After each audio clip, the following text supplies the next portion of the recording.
Good morning to all of you. Good morning, sir. Good morning. So last class में हम लोगों ने discuss किया था ऑक्सीडेशन, है ना, ऑक्सीडेशन ऑफ अल्कोहल। इनफैक्ट हम लोगों ने स्टार्ट भी किया था और ऑलमोस्ट केसेस हो गए थे ऑक्सीडेशन पे।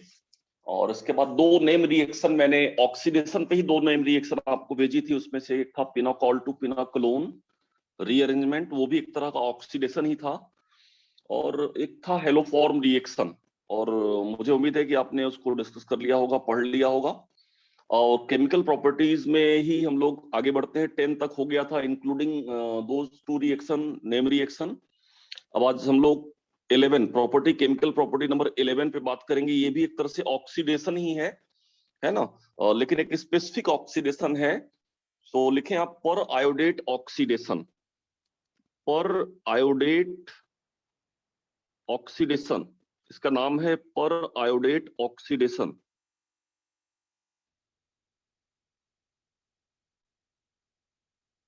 राइट, ये भी एक तरह का ऑक्सीडेशन ही है, लेकिन ये नॉर्मल ऑक्सीडेशन नहीं है, स्पेशल केसेस में ये अप्लाई होगा। और स्ट्रक्चरल रिक्वायरमेंट क्या होगी इस ऑक्सीडेशन की, वो आपको बता दें। इनफैक्ट इसको बोल सकते हैं पर आयोडेट ऑक्सीडेशन। सो पर आयोडेट ऑक्सीडेशन में जो रिजेंट होगा या जो ऑक्सीडाइजिंग एजेंट लिया जाता है, वो देखें आप। ऑक्सीडाइजिंग एजेंट इसके केस में जो यूज करेंगे हम लोग, वो ऑक्सीडाइजिंग एजेंट क्या होगा? ऑक्सीडाइजिंग एजेंट बेटा यहाँ पे हो सकता है, तीन ऑक्सीडाइजिंग एजेंट हो सकते हैं। एक तो HiO4, HiO4 ये एक ऑक्सीडाइजिंग एजेंट है, ये यूज किया जाता है।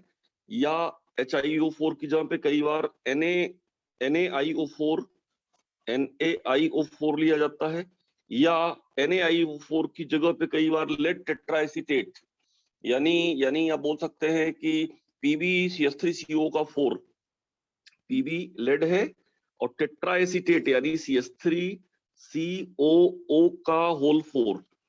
तो ये तीन में से कोई भी एक रिजेंट होता है जो पर आयोडेट ऑक्सीडेशन करवाता है। तो इसको बोलते हैं बेटा, HiO4 का नाम क्या है? पर आयोडिक एसिड। HiO4 इज पर आयोडिक एसिड, राइट। और आप देखें ये सोडियम पर आयोडेट, NiAO4 का मतलब सोडियम पर आयोडेट, और ये क्या है? लेड टेट्राएसीटेट। तो इनमें से कोई भी ऑक्सीडाइजिंग एजेंट हो सकता है। इन तीनों में से कोई भी ऑक्सीडाइजिंग एजेंट अगर है तो आप समझ जाइएगा कि वो पर आयोडेट ऑक्सीडेशन करेगा। HiO4, NaIO4 या PbCH3CO का होल 4। अब सवाल ये उठता है कि किस तरह के मॉलिक्यूल को ये ऑक्सीडाइज करता है ना? क्या सभी अल्कोहल को ऑक्सीडाइज करता है? नहीं। स्ट्रक्चरल रिक्वायरमेंट क्या है, किस अल्कोहल को ऑक्सीडाइज करेगा, ये देखने की बात है। तो मैं आपको बताऊं कि 1,2-डाइऑल को ऑक्सीडाइज करता है। अगर स्ट्रक्चरल रिक्वायरमेंट हम बोले, structural requirement for showing this oxidation क्या है? 1,2-डाइऑल। पहला तो ये है कि 1,2 डाइऑल, 1,2 डाइऑल ऐसा कोई अल्कोहल हो, मतलब एडजेसेंट पोजीशन पे OH हो, एडजेसेंट कार्बन पे क्या हो? OH हो, 1,2 डाइऑल हो जाए, ठीक है ना। यानी 1,2 डाइऑल का मतलब क्या हुआ? 1,2 डाइऑल का मतलब हुआ कि कार्बन और कार्बन के एडजेसेंट कार्बन पे दो OH हो जाए, ये OH हो जाए और यहाँ पे ये OH हो जाए। ऐसा कोई अल्कोहल अगर है तो पर आयोडेट ऑक्सीडेशन हो सकता है, ठीक है, ध्यान रखेंगे। एक और भी कंडीशन है कि 1,2 डाइऑल के अलावा एक कंडीशन और मिलेगी आपको, alpha hydroxy carbonyl compound. Alpha hydroxy carbonyl compound, alpha hydroxy carbonyl compound अगर है तो भी उस पे अप्लाई हो जाएगा। ये क्या होगा मैं बताऊंगा आपको।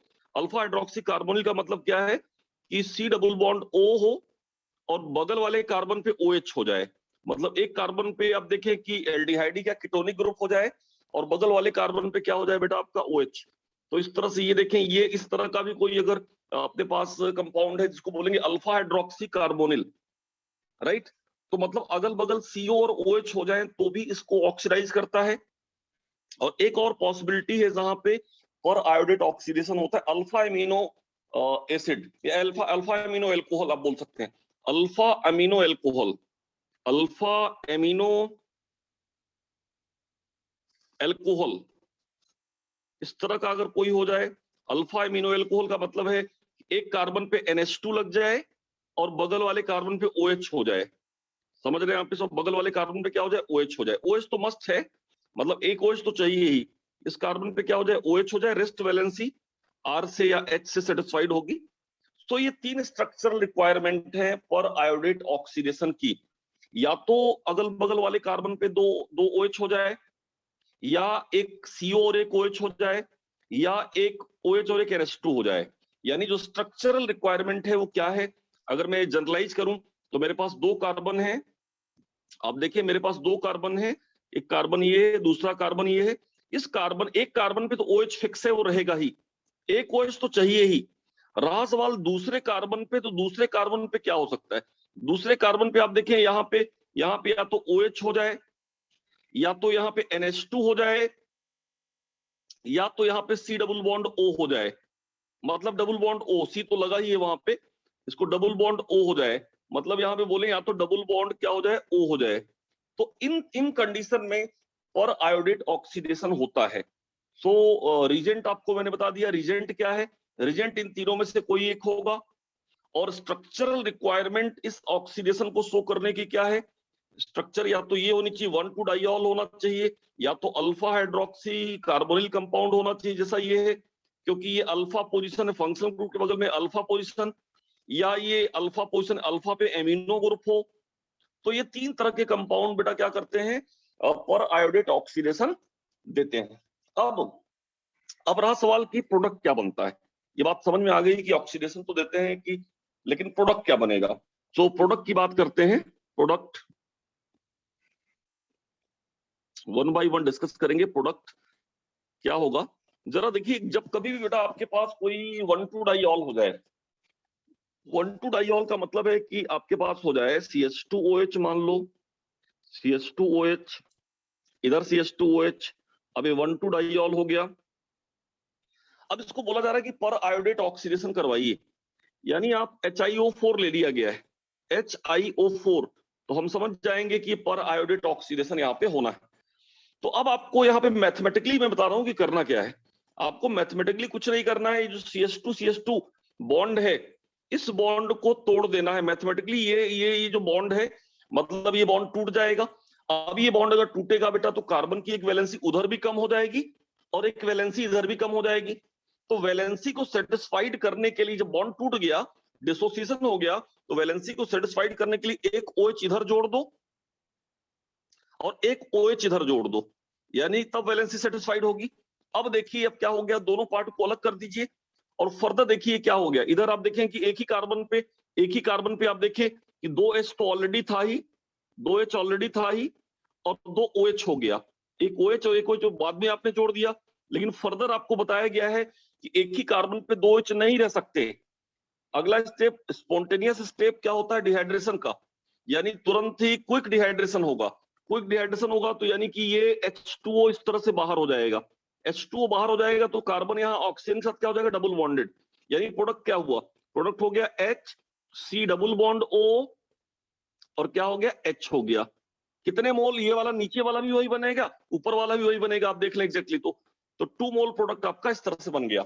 यानी आपको क्या करना है? आपको CH2OH बॉन्ड को तोड़ देना है और उधर भी OH जोड़ देना है, इधर भी OH जोड़ देना है।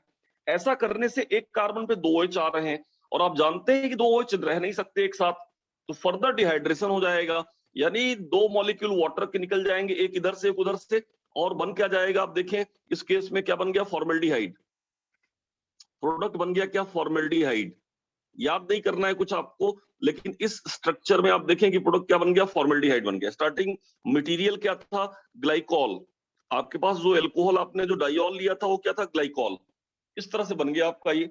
मान लो आपके पास कोई दूसरा एल्कोहल इस तरह का हो, और एग्जांपल देखें आप, आपके पास कुछ ऐसा दे दिया हो, मान लीजिए थोड़ी देर के लिए CCOH, इधर भी OH डाइऑल है, और कार्बन की बाकी वैलेंसीज में हमने मेथाइल या कोई भी ग्रुप लगा दिया, मान लो मेथाइल। यहाँ पे आपने CH3, यहाँ पे आपने CH3, यहाँ आपने CH3 लगा दिया, यहाँ आपने CH3 लगा दिया। अब आपको दे दिया गया है HiO4, यानी कि पर आयोडेट ऑक्सीडेशन आपको दे दिया गया HiO4 दे दिया है। अब क्या करेंगे, कुछ भी नहीं करो भाई, आप जो एडजेसेंट पोजीशन वाले बॉन्ड है उनको तोड़ दो। मतलब मैथमेटिकली बता रहा हूं, मैकेनिस्टिक अप्रोच नहीं है ये मैथमेटिकल अप्रोच है। इस बॉन्ड को हम तोड़ देंगे, ये जो CC बॉन्ड है इसको तोड़ दीजिए आप, और उसके एवज में एक OH उधर लगाइए, एक OH इधर लगाइए, यानी एक OH इधर चला जाएगा इस कार्बन पे, क्योंकि वैलेंसी कम होगी, एक OH इधर चला जाएगा। अब फिर देखिए कि स्ट्रक्चर क्या बनी। एक कार्बन पे आप देखें 2 मिथाइल हैं, कोई दिक्कत नहीं है, लेकिन एक ही कार्बन पे 2 OH आ गए हैं, और 2 OH अगर आ गए हैं तो एक साथ रह नहीं सकते हैं। क्या हो जाएगा, यहाँ पे डिहाइड्रेशन हो जाएगा, और डिहाइड्रेशन होगा तो ये H2 निकला, यानी C डबल बॉन्ड O आ जाएगा। इसका मतलब क्या बन गया, ketone CH3, C double bond O CH3, दोनों ऊपर से भी वही बन गया, नीचे से भी यही बन गया, देखो ये बन गया, दिस इज प्रोडक्ट।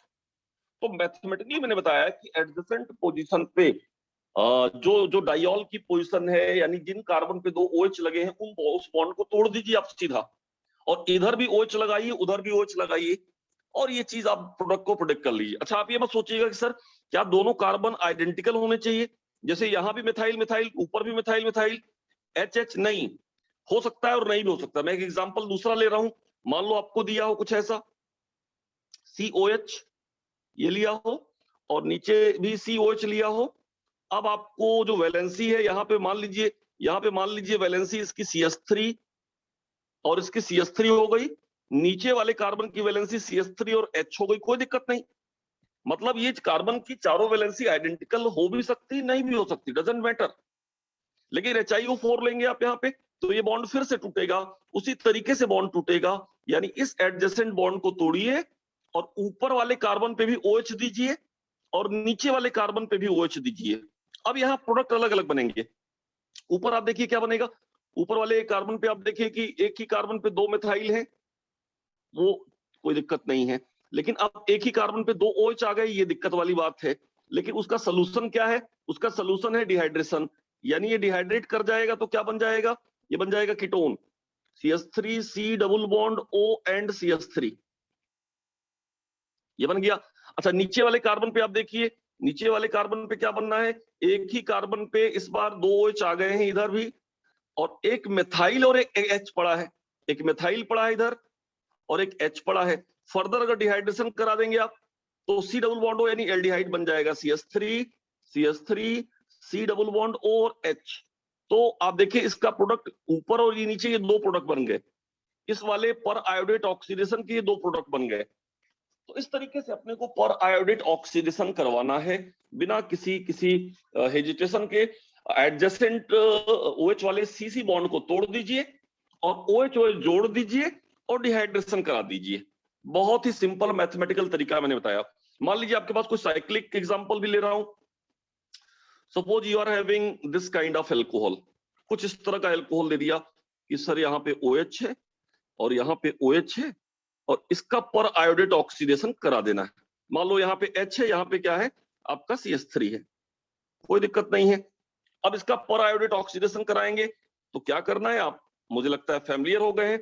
इस बॉन्ड को तोड़ दीजिए, इस CH बॉन्ड को तोड़ दीजिए और उसके एवज में दोनों तरफ क्या करेंगे, OH जोड़ दीजिए। एक OH तो ऑलरेडी यहाँ है, एक दूसरा OH भी आ गया, और यहाँ पे ऑलरेडी एक मिथाइल है, यहाँ भी एक OH ऑलरेडी था, दूसरा भी OH आ गया, और तीसरा यहाँ पे क्या पड़ा है, H पड़ा है। ये सिचुएशन है, लेकिन ये सिचुएशन बहुत अच्छी सिचुएशन नहीं है। अगले स्टेप में क्या होता है, डिहाइड्रेशन, यानी ऊपर से भी डिहाइड्रेशन करा दीजिए और नीचे से भी डिहाइड्रेशन करा दीजिए, तो क्या बन जाएगा, प्रोडक्ट बन जाएगा आपका कुछ इस तरीके का। यहाँ पे मिथाइल था तो मिथाइल पड़ा रहेगा, यहाँ हाइड्रोजन था तो हाइड्रोजन पड़ा रहेगा, डबल बॉन्ड O यहाँ भी आ जाएगा और डबल बॉन्ड O यहाँ भी आ जाएगा। This is the product. Please copy करें इस तरह के पर आयोडेट ऑक्सीडेशन को।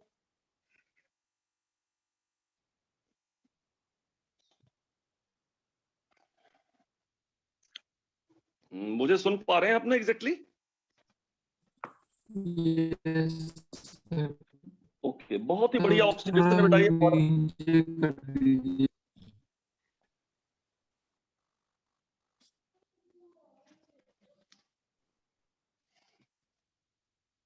ओके, अब ये क्या था, ये डाइऑल में था। ये जो एग्जांपल मैंने आपको बताया डाइऑल, मतलब अगल बगल जो OH थे उनमें मैंने बॉन्ड को तोड़ा और प्रोडक्ट बना दिया। देखो प्रोडक्ट मैंने बना दिया डाइऑल में। अब मान लो आपके पास क्या हो, आपके पास अल्फा हाइड्रोक्सी कार्बोनिल हो। In case of alpha hydroxy carbonyl, in case of alpha hydroxy carbonyl, अगर ऐसा कुछ है तो भी कुछ नहीं करना है आपको, वही वही वही बोल सकते हैं प्रोसेस अपनाना है, सेम प्रोसेस अडॉप्ट करना है आपको। जैसे आपको दे दिया, मान लीजिए कि C double bond O, C double bond O, and यहाँ पे दे दिया है आपका क्या, CH2OH, CH2OH दे दिया। आज तो ये यार व्हाइट ब्लैक बोर्ड पे व्हाइट लिख रहा हूं मैं, तो एनीवे ये तो फील आ रहा क्लास वाला थोड़ा सा। तो अब आप देखें कि आप अल्फा हाइड्रोक्सी कार्बोनिल ले दिया, इसको बोल रहा है कि पर आयोडेट ऑक्सीडेशन करिए, HiO4 ले लिया। यार मैं तो डरूंगा नहीं, बहुत ही आसानी से मैं बता दूंगा कि क्या करना है। यहां भी वही करना है, सेम सेम, यानी ये फिर से टूटेगा और एक OH उधर लगाओ और एक OH इस कार्बन पे लगाओ और प्रोडक्ट को बता दो डिहाइड्रेशन कहां कहां होगा। ऊपर वाले केस में डिहाइड्रेशन नहीं होगा क्योंकि वहां पे दो OH नहीं हो रहे हैं, वहां प्रोडक्ट क्या बन रहा है, CH3 C double bond O, और आप देखिए कि एक OH आ गया, यहाँ पे दो OH नहीं है तो एज इट इज ये प्रोडक्ट हो जाएगा, यानी एसिड बन गया इस बार।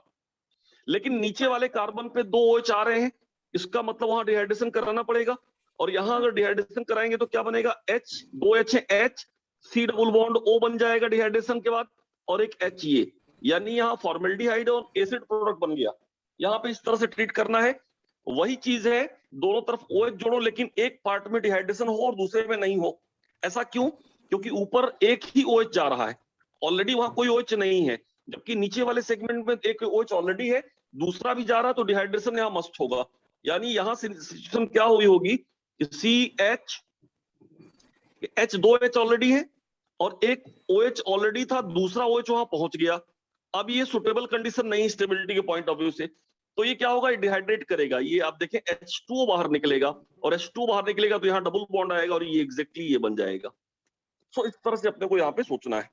अच्छा, अगर आपके पास अल्फा एमिनो एसिड है, in case of alpha amino alcohol, in case of alpha amino alcohol, यानी कि अगल बगल NH2 और OH है, तो और भी डरने की जरूरत नहीं, वहां भी वही होगा, सेम सेम एप्लीकेशन। वहां भी आप देखेंगे, अगर आपको दे दिया है CNH2 और नीचे वाले कार्बन पे दे दिया है COH, बाकी वैलेंसी जो भी है ना, एज इट इज रखें आप, कोई दिक्कत नहीं। यहाँ मान लीजिए H दे दिया, यहाँ आपको CH3 दे दिया है, यहाँ पे भी कुछ वही चीज मान ली दे दिया, CH3 दे दिया, और यहाँ क्या दे दिया, H दे दिया। अब HiO4 दे दिया है आपको, तो HiO4 का काम सिर्फ इतना ही है कि उस बॉन्ड को तोड़ देगा वो। HiO4 या कोई भी रिजेंट जो मैंने मेंशन किया था ऊपर, उनमें से कोई भी रिजेंट हो, उसका काम मैथमेटिकली इतना ही होगा, ये तोड़ दीजिए आप, और उधर भी OH जोड़िए और इधर भी OH जोड़िए, इस तरह से कुछ यहाँ पे आ जाएगा। अब आप देखें कि यहाँ का भी जो प्रोडक्ट होगा, प्रोडक्ट उसी तरीके से यहाँ पे हो जाएगा। और आप ध्यान रखिएगा, NH2 को भी एक OH की तरह ही ट्रीट किया जाता है, तो मैकेनिज्म से पता चल जाएगा आपको। सो यहाँ जो प्रोडक्ट बनेगा, यहाँ भी आप देखें नीचे वाला जो प्रोडक्ट है ऊपर वाला भी वही होगा। नीचे वाला दो OH जा रहे हैं, डिहाइड्रेट कर देंगे तो क्या बनेगा, CH3 C double bond O H, ये नीचे वाले का भी प्रोडक्ट बनेगा यही, और ऊपर वाले का वही प्रोडक्ट आएगा। आपको दिख जरूर रहा है, लेकिन NH2 वहां से अमोनिया के फॉर्म में बाहर हो जाएगा। यहाँ पे क्या होगा, यहाँ पे बनेगा CH3 C double bond O, और बेटा क्या आएगा, H। यहाँ भी यही आएगा। आप बोलेंगे सर ऊपर वाला कैसे, ऊपर वाला इस तरह से कि आप देखिए CH3 C पे एक H है, अब आप देखिए कि यहाँ पे एक OH लग गया और एक NH2 ऑलरेडी है। अब यहाँ पे वाटर बाहर ना जाके बेटा यहाँ पे क्या बाहर जाएगा, अमोनिया। ये NH3 बाहर चला जाएगा, और NH3 बाहर चला जाएगा तो एक डबल बॉन्ड यहाँ पे आ जाएगा। आप देखेंगे कि डबल बॉन्ड यहाँ पे इस तरह से ये जो बना है, डबल बॉन्ड यहाँ पे बाहर आ जाएगा। सो ये इस तरह से प्रोडक्ट को बनाना है आपको। फिर मैं आपको बता रहा हूँ, कभी भी इस तरह का कोई भी आपको मॉलिक्यूल, कोई भी इस तरह से स्ट्रक्चर मिल जाए, आप चाहे चाहे सी पे 2 OH हो, राइट, चाहे सी पे एक OH और एक NH2 हो, चाहे यहाँ पे डबल बॉन्ड O हो, बाकी वैलेंसी जो भी हो, आपको प्रोडक्ट अगर सोचना है कि प्रोडक्ट क्या बनेगा पर आयोडेट ऑक्सीडेशन में, तो कुछ भी नहीं, इस बॉन्ड को तोड़ देना है आपको सीधा सीधा, और उसके एवज में एक OH इधर लगाना है और एक OH इधर लगाना है। अब ये देखना है कि अगर एक ही कार्बन पे 2 OH हो रहे हैं तो डिहाइड्रेट करा दो, यानी वाटर का मॉलिक्यूल बाहर निकाल दो, और जो फिर बचेगा वो हो जाएगा प्रोडक्ट। सो आयु की बहुत ही सिंपल तरीके से मैंने इस बात को आपको बताने का प्रयास किया है। अब कई बार इससे भी बेहतर एग्जांपल आपको मिल जाते हैं। आपको देखिए एक दो एग्जांपल मैं ले रहा हूं, मल्टी सेंटर वाले एग्जांपल ले रहा हूं। जैसे कि आपको मान लीजिए दे दिया जाए कुछ ऐसा कि सर 2 OH की बजाय 3 OH हो जाएं, जैसे कि CH2OH, CHOH, और बगल वाले कार्बन पे एक OH और हो जाए, CH2OH, और दे दिया हो पर आयोडेट ऑक्सीडेशन। अब बोल रहा है कि HiO4। तो अब यहाँ पे बताओ प्रोडक्ट क्या बनेगा। यहाँ पे कितने वैसे बॉन्ड हैं जो टूटने के लिए रेडी है बेटा? कितने ऐसे बॉन्ड हैं जो टूटेंगे जरा बताओ? एडजेसेंट कितने बॉन्ड हैं सीसी के? यहाँ पे एक बॉन्ड तो ये है जहां पे OH अगल बगल है, एक ही बॉन्ड टूटेगा, और एक नीचे भी तो सेकंड थर्ड को मिला दें तो ये है, ये बॉन्ड भी टूटेगा। यानी यहाँ पे HiO4 के 2 मॉलिक्यूल लगेंगे, मींस 2 मॉलिक्यूल ऑफ HiO4, क्योंकि 2 बॉन्ड टूट रहे हैं, 2 मॉलिक्यूल ऑफ HiO4 लगेंगे, क्योंकि 2 कंडीशन वैसी राइज हो रही। और अब देखिए क्या प्रोडक्ट नीचे वाले में देखिए जरा, इधर एक OH दे दीजिए आप, एक OH ऊपर दे दीजिए। अच्छा, ऊपर वाले में एक OH दे दीजिए उस बॉन्ड को टूटने की वजह, नीचे वाले में भी तो एक OH और देना पड़ेगा ना, क्योंकि उधर तोड़ रहे हैं आप। तो अब देखिए नीचे वाले में CH2OH 2 हो गए, यानी प्रोडक्ट, इसका प्रोडक्ट क्या बनेगा? CHH है और 2 OH आ गए, 2 OH आ गए और डिहाइड्रेट करा दें आप, डिहाइड्रेट करा देंगे तो क्या बनेगा? ये देखिए वाटर निकला, यानी formaldehyde, this becomes formaldehyde, HC double bond OH, और ऊपर वाला भी यही बन जाएगा, यानी CH2OH भी वही बन जाएगा। मतलब आप देखिए फॉर्मल्डिहाइड ये भी बन जाएगा और ये वाला पार्ट भी क्या बन जाएगा? फॉर्मल्डिहाइड, सेम चीज है ना। लेकिन ये जो बीच में CHOH है, अब CH पे कितने OH आ गए बेटा? C पे एक ऑलरेडी था, 2 OH आ गए, यानी इसका अगर हम लोग देखेंगे प्रोडक्ट क्या बनेगा, तो एक कार्बन पे एक OH ऑलरेडी था, एक H ऑलरेडी था, अब इस पे 2 OH और आ गए, OH एंड OH। अब क्या करें? अब यहां भी डिहाइड्रेशन कराएंगे एक बार, तो डिहाइड्रेशन कराएंगे तो H2O निकाल दो, तो बेटा क्या बन गया? डबल बॉन्ड यहां आएगा, यानी formic acid HC double bond OH, ये बन गया फॉर्मिक एसिड, फॉर्मिक एसिड। इस तरह से प्रोडक्ट बन जाएगा इसका।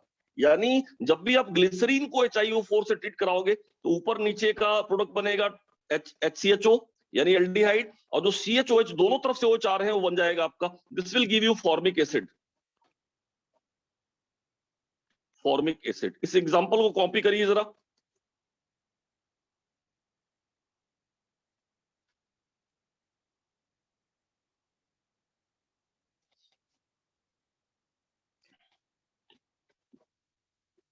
सर थोड़ा ऊपर कर दीजिए।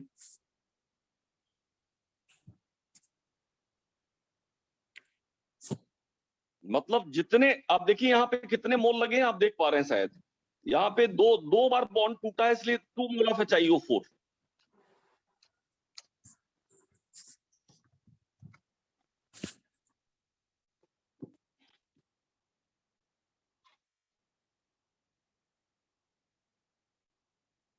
और एग्जांपल लेते हैं।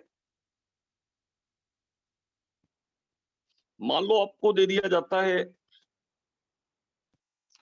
CH2OH, ऐसा कुछ दे दिया आपको, CH2OH, C double bond O and CH2OH। अब बोलता है कि इसको पर आयोडेट ऑक्सीडेशन करो। यस, यहां भी कंडीशन है, 2 OH नहीं है लेकिन अगल बगल CO और OH तो है, अल्फा हाइड्रोक्सी कार्बोनिल वाला केस तो है। तो अब इसमें पर आयोडेट ऑक्सीडेशन करेंगे तो कितने बॉन्ड टूटेंगे फिर बताइए। यहाँ पे कितने बॉन्ड है उस तरह के टूटने वाले? एक तो ये बॉन्ड है, ये टूट जाएगा, और इसके एवज में ऊपर क्या आएगा? ऊपर OH आएगा, और इधर भी नीचे भी क्या आएगा? एक OH आएगा। अच्छा, नीचे भी वैसा ही बॉन्ड है, देखें आप।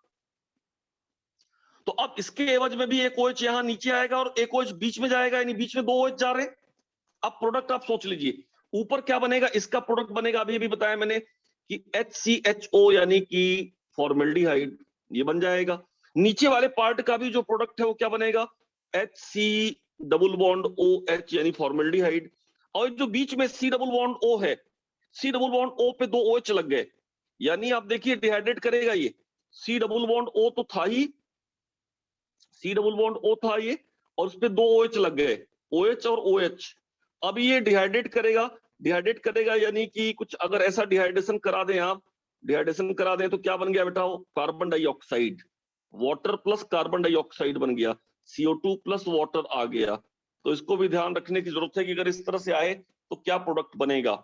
समझ गए? यानी 2 OH होंगे तो डिहाइड्रेशन तो मस्ट है, तो ये प्रोडक्ट बन जाएगा। इस तरह का अगर कोई एग्जांपल आ गया और पर आयोडेट ऑक्सीडेशन आपने करा दिया तो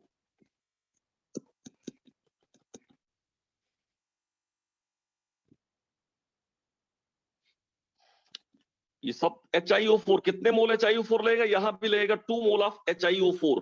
बेटा कई बार इंटीजर टाइप क्वेश्चन कर देता है कि अब बताइए इस एल्कोहल में पर आयोडेट ऑक्सीडेशन होगा तो कितने मोल HiO4 लगेगा। Now next example, very important example, आपको बताना है कि how many moles of HiO4 is required.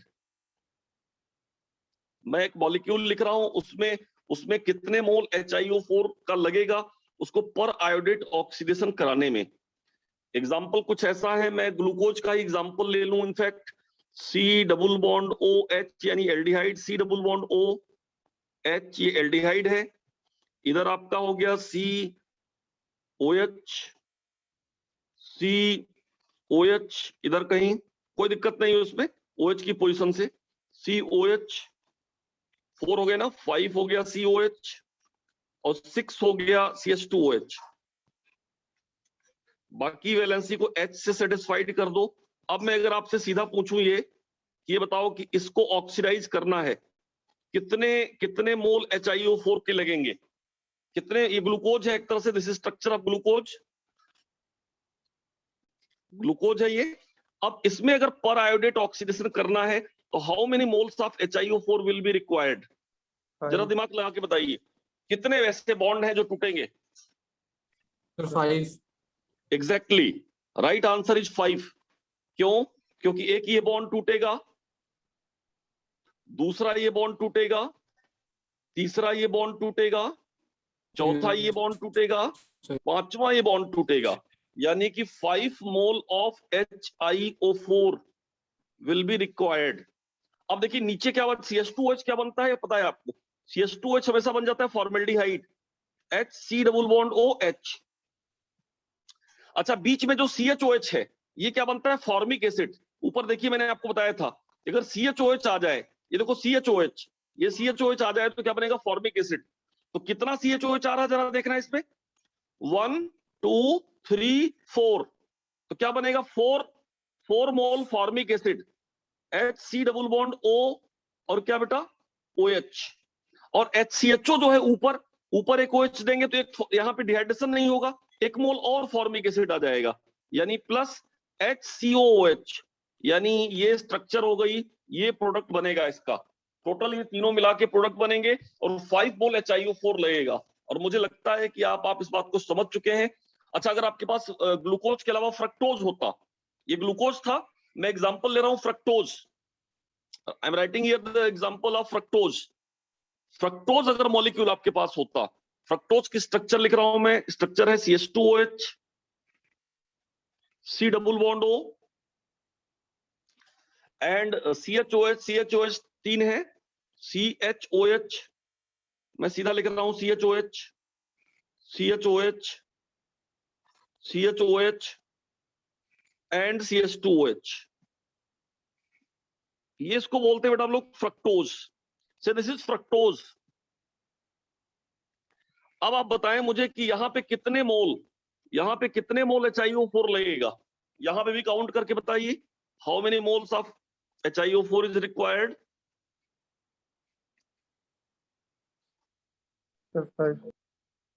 बेटा यहाँ पे भी देखें, OH और CO के बीच भी तो बॉन्ड टूटता है।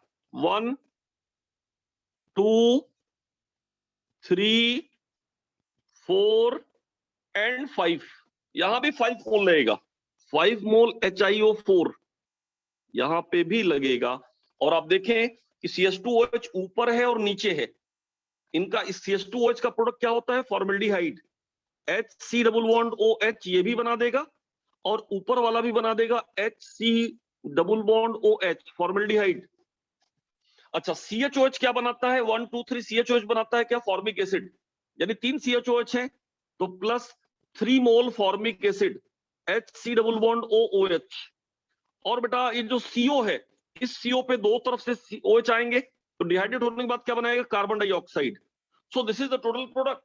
और मुझे लगता है कि आपको ये तरीका मैंने सिखा दिया कि how you will apply the periodate oxidation, reagent क्या है, स्ट्रक्चरल रिक्वायरमेंट क्या है, प्रोडक्ट कैसे आप प्रिडिक्ट करेंगे, ये तमाम सारी चीजें मैंने आपको यहाँ पे सिखा दी। Now last part which is not very important as per as in medical and in fact IIT, but sometime be alert.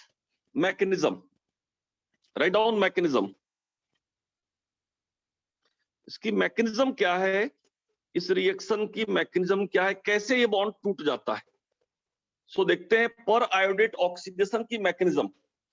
Suppose करें कि मैकेनिज्म में पहला तो जो रिजेंट अपने पास है, जो देखें ध्यान से आप, we are having regent HiO4। HiO4 एक रिजेंट है, एक एसिड है। ये एसिड है तो एसिड का काम क्या होता है, एसिड डिसोसिएट हो जाएगा और डिसोसिएट होके क्या देगा, H+ देगा और IO4 माइनस। तो इसका मतलब ये कि अपने पास H+ पड़ा हुआ है, H+ पड़ा हुआ है और IO4 माइनस भी यहाँ पे पड़ा हुआ है। अब होगा क्या, अपने पास मान लो डाइऑल है, सपोज करें वी आर हैविंग डाइऑल, यानी कि COH ये डाइऑल है। बाकी वैलेंसी कोई भी लगा लेते हैं, मान लिया CH3 है, यहाँ CH3, इधर भी CH3। अब होगा क्या, पहले स्टेप में आप देखें कि H+ है आपके पास, H+ है तो H+ तो प्रोटोनेट होगा, यानी कोई भी एक ऑक्सीजन ये क्या होगा, यहाँ पे प्रोटोनेट हो जाएगा। प्रोटोनेट होने के बाद क्या कंडीशन बनेगी, वाटर टाइप का कुछ वहां बनेगा। यानी मैं लिखूं अगर यहाँ पे COH2, ऑक्सीजन पे प्लस चार्ज, इधर इधर सेम है, यहाँ पे COH है और यहाँ पे CH3, तो ये कंडीशन बनेगी। पहली बात तो ये हुआ, यानी प्रोटोनेटेड हाइड्रोक्सी ग्रुप जनरेट हो जाएगा पहली बार, यानी H+ जाके वहां प्रोटोनेट कर देगा। अब आप देखें यहीं पे पड़ा हुआ है IO4 माइनस। IO4 माइनस की स्ट्रक्चर अगर देखेंगे आप तो आप पाएंगे कि IO4 की स्ट्रक्चर किस तरह से है, I double bond O, double bond O, double bond O, ये जो O है इसके ऊपर है minus charge, this is IO4 minus. तो अब यहाँ पे क्या होता है कि IO4 का जो ऑक्सीजन सेंटर है, वो ऑक्सीजन सेंटर क्या करता है, ये ऑक्सीजन सेंटर इस पे अटैक करेगा इस कार्बन के ऊपर, और वैसे ही वाटर यहाँ से बाहर निकल जाएगा, वैसे ही वाटर का मॉलिक्यूल यहाँ पे बाहर निकल जाएगा। तो देखिए सिचुएशन क्या बनेगी, यानी यहाँ -H2 हो गया, इस स्टेप पे -H2 हो गया और एज ए न्यूक्लियोफाइल उसने अटैक भी कर दिया। मैं यहाँ इस किनारे लिख रहा हूँ इधर से, तो क्या बन जाएगा जरा देखें, इसका जो प्रोडक्ट हो जाएगा वो हो जाएगा C पे आ गया, C पे CH3 ऑलरेडी है, इस वाले C पे भी CH3 ऑलरेडी है, OH भी पड़ा है इसके ऊपर, तो इसके ऊपर OH भी पड़ा हुआ है,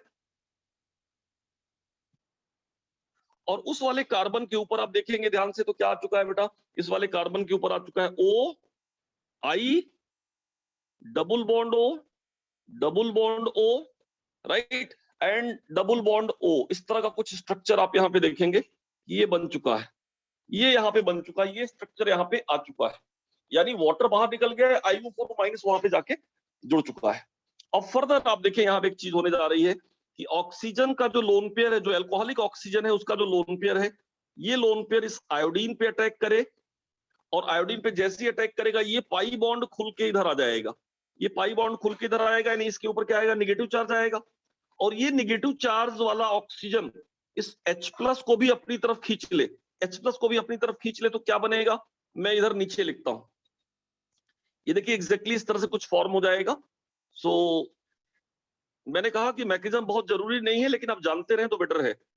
एडवांस लेवल पे जरूर कई बार क्वेश्चन मिल सकते हैं, मेडिकल में यहाँ से क्वेश्चन नहीं आएंगे, नीट में कोई क्वेश्चन यहाँ से नहीं मिलने वाला है, लेकिन आप तैयार रहें किसी भी परिस्थिति के लिए।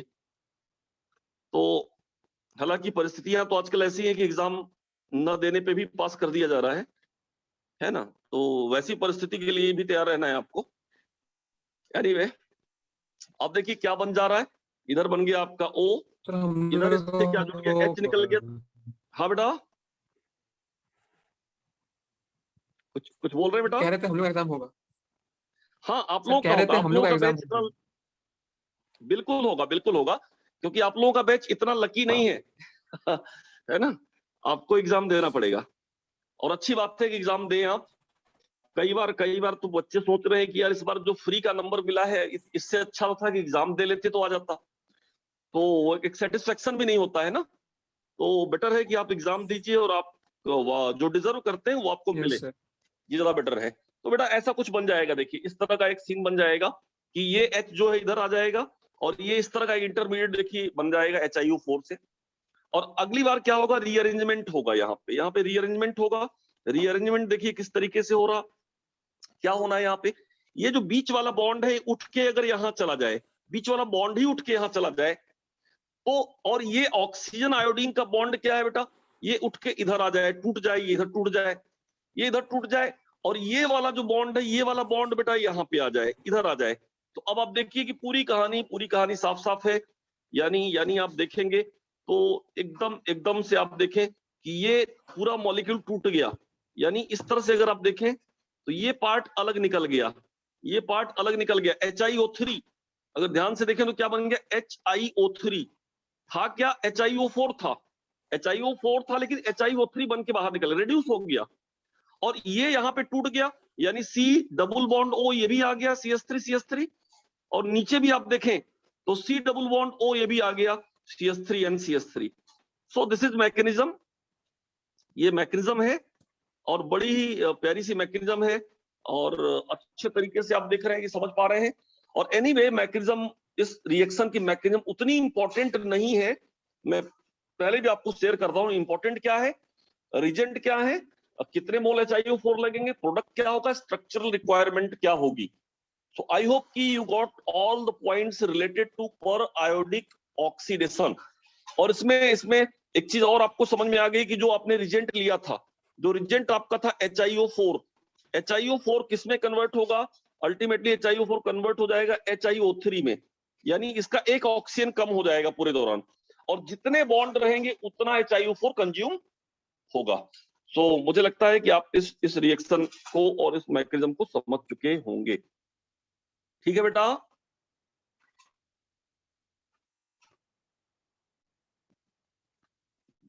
चलिए नेक्स्ट आते हैं हम लोग प्रॉपर्टी या रिएक्शन नंबर 12 पे। 11 हो चुका है, नाउ केमिकल प्रॉपर्टी नंबर 12 या रिएक्शन नंबर 12।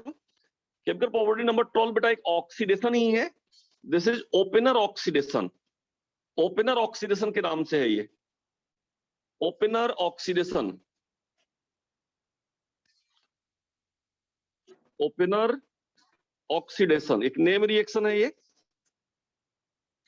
ढेरों ऑक्सीडेशन आप देख रहे हैं कि पूरा अल्कोहल की प्रॉपर्टीज में आधे से ज्यादा ऑक्सीडेशन ही है, ओपनर ऑक्सीडेशन रिएक्शन, ये भी एक नेम रिएक्शन है, बहुत ही स्पेसिफिक है, इसकी वैरायटी इतनी ज्यादा नहीं है, स्पेसिफिक नेम रिएक्शन है ना। अब आप देखेंगे क्या है द स्टेटमेंट इसका इस तरह से, the reaction involve the oxidation of secondary alcohol, the reaction, this reaction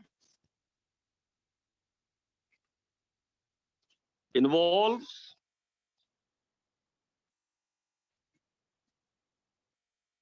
the oxidation of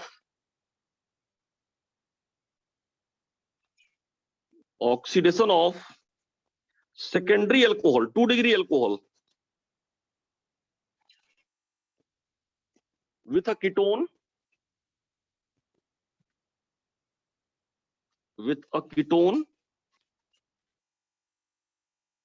and a base.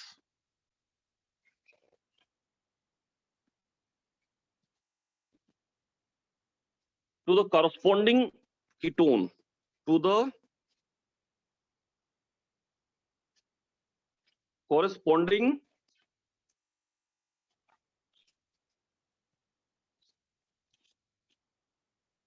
ketone of the alcohol. ये कुछ ऐसा है कि अल्कोहल को बेटा ऑक्सीडाइज कर देते हैं कीटोन और किसी बेस की प्रेजेंस में, और जो अल्कोहल है कॉरस्पॉन्डिंग कीटोन में कन्वर्ट हो जाता है।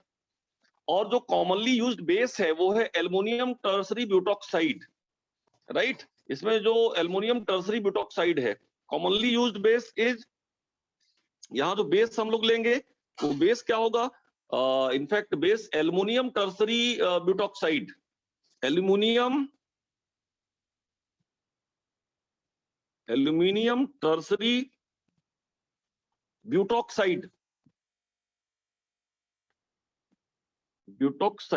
फार्मूला अगर लिखें तो AlOCHMe3 का होल थ्राइस, AlOCMe3, Me का मतलब मिथाइल का होल थ्राइस, अगर इसकी ओपन स्ट्रक्चर लिखें तो एल्युमिनियम है। अब आप देखिए इससे क्या लगा है, इससे एक लगा है O पे क्या है C, और C पे 3 मिथाइल इधर, CH3, ऐसा 2 और एक ऐसा और बना ले, O पे C है और C पे 3 मिथाइल ये लगे हैं, CH3, और एग्जैक्टली ऐसा एक और, यानी यहाँ पे O है, O पे C है और C पे 3 मिथाइल और लगे हैं। This is aluminium tertiary butoxide, इसका नाम है एल्युमिनियम टर्सरी ब्यूटॉक्साइड। इसको AlOCHMe3 का होल थ्राइस लिखते हैं। तो एक तरह से बेस है, रिजेंट ये है, ध्यान रखेंगे इसको आप, है ना। अब आपको इसको डरने की जरूरत नहीं, स्ट्रक्चर को लेकर डरने की जरूरत नहीं है। स्ट्रक्चर बहुत सीधी, एल्युमिनियम की 3 वैलेंसी है, एक वैलेंसी OCMe3, दूसरी भी OCMe3, तीसरी भी OCMe3 से सेटिस्फाइड है। अब यहां पे आप देखेंगे कि क्या क्या स्टेटमेंट के तौर पे हो गया। अब मान लो आपको कोई सेकेंडरी एल्कोहल दिया हुआ, सेकेंड डिग्री एल्कोहल RCHOH, बड़े ध्यान से देखिएगा, RCHOH, और क्या दे दिया, इधर दे दिया आपको R, ये एक सेकेंड डिग्री एल्कोहल है, 2 डिग्री एल्कोहल ऐसा दे दिया आपको। अब इसके साथ रिजेंट ले लिया उसने, क्या, AlOCMe3 का होल थ्राइस, इसका मतलब जो ऊपर लिखा है एल्युमिनियम टर्सरी ब्यूटॉक्साइड, और एक कीटोन ले लिया, कीटोन यानी CH3, C double bond O and CH3, ये कीटोन के प्रेजेंस में, जैसा कि स्टेटमेंट में ये लिखा है। तो बेटा होता क्या है आपको बताऊं मैं, जो प्रोडक्ट होता है, प्रोडक्ट कुछ ऐसा होगा, ये जो CHOH आप देख रहे हैं वो क्या बन जाएगा, कीटोन। ये जो आप CHOH देख रहे हैं, ये जो CHOH है ऑक्सीडाइज हो जाएगा किसमें, कीटोन में, तो प्रोडक्ट बनेगा R, C double bond O और R, ये प्रोडक्ट बनेगा। और आप देखिए ध्यान से कि यहाँ पे जो कीटोन वाला पार्ट था, C डबल बॉन्ड O वाला जो पार्ट है, यहाँ पे CHOH आ जाएगा, यानी CH3 CHOH एंड CH3। तो ये कुछ ऐसा लगता है कि फंक्शनल एक्सचेंज हो गया, यानी जो एल्कोहल था वो कीटोन बन गया, और जो कीटोन आपने यहाँ पे लिया था, ये कीटोन जो लिया था आपने यहाँ पे, ये कीटोन क्या बन गया, एल्कोहल बन गया। तो ये कुछ ऐसा लगता है कि एक दूसरे के फंक्शनल ग्रुप की अदला बदली हो गई यहाँ पे, लेकिन ऐसा नहीं है कि एग्जैक्टली ये CO वहां उठ के चला गया है, वो CHOH यहाँ आ गया, ऐसा नहीं है। लेकिन ओवरऑल स्टेटमेंट यही बनता है कि जो आपका एल्कोहल है, सेकेंड डिग्री एल्कोहल है, वो ऑक्सीडाइज हो जाएगा कॉरस्पॉन्डिंग कीटोन में, और जो आपने कीटोन लिया था वो कीटोन क्या हो जाएगा, रिड्यूस हो जाएगा। आप देखिए कीटोन क्या हो गया, रिड्यूस हो गया, ये रिडक्शन हो गया इसका, ये रिड्यूस हो गया। और ये जो एल्कोहल था इसको ध्यान से देखें कि ऑक्सीडाइज हो गया, ये ऑक्सीडाइज हो गया, ऑक्सीडेशन हो गया, and this reaction is called opener oxidation. इस रिएक्शन को ही हम लोग बोलते हैं ओपनर ऑक्सीडेशन। तो मान लीजिए आपको आपको कुछ ऐसा एल्कोहल दे दे थोड़ी देर के लिए, मान लीजिए आपको एल्कोहल दे दिया है कुछ ऐसा, सेकेंड डिग्री एल्कोहल होना चाहिए, एल्कोहल दे दिया CHOH, कुछ ऐसा CHOH, और आपको दे दिया है CH3 C double bond O CH3, और इसके साथ दे दिया है क्या ALOCH ALOCMe3 का होल थ्राइस, राइट। तो प्रोडक्ट क्या बनेगा यार, जो CHOH है एल्कोहल का वो क्या बन जाएगा, कीटोन, यानी प्रोडक्ट हो जाएगा C डबल बॉन्ड O, और प्लस ये जो कीटोन था वो एल्कोहल बन जाएगा CH3 CHOH एंड CH3। सो इसको नोट कर लें, this is called opener oxidation. इसकी मैकेनिज्म की जरूरत नहीं है आपके लेवल पे, मैकेनिज्म बताने का कोई मतलब यहाँ पे नहीं है, इसको आप स्टेटमेंट नोट कर लें। आप ओपनर ऑक्सीडेशन में क्या होता है नोट कर लें।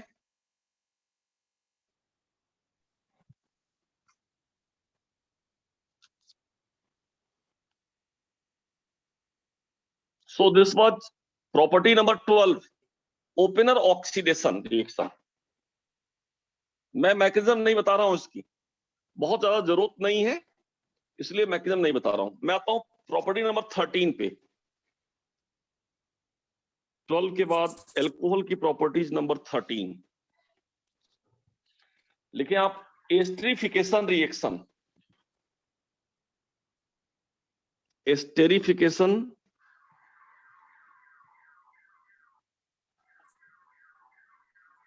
एस्टेरिफिकेशन रिएक्शन, ये भी काफी इंपॉर्टेंट प्रॉपर्टी है। एस्टेरिफिकेशन का मतलब है फॉर्मेशन ऑफ एस्टर, है ना। तो कैसे होता है ये, treatment of carboxylic acid with an alcohol, treatment of carboxylic acid with alcohol, treatment of carboxylic acid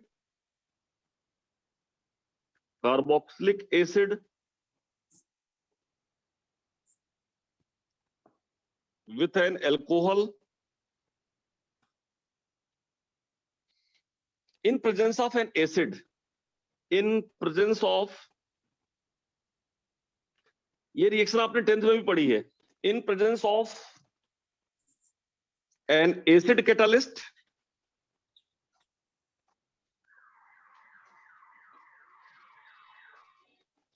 form an ester,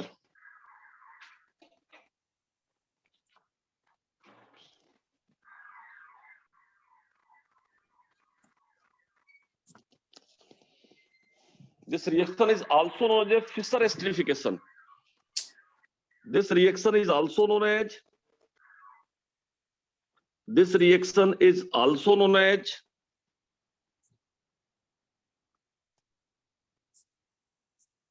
Fischer esterification.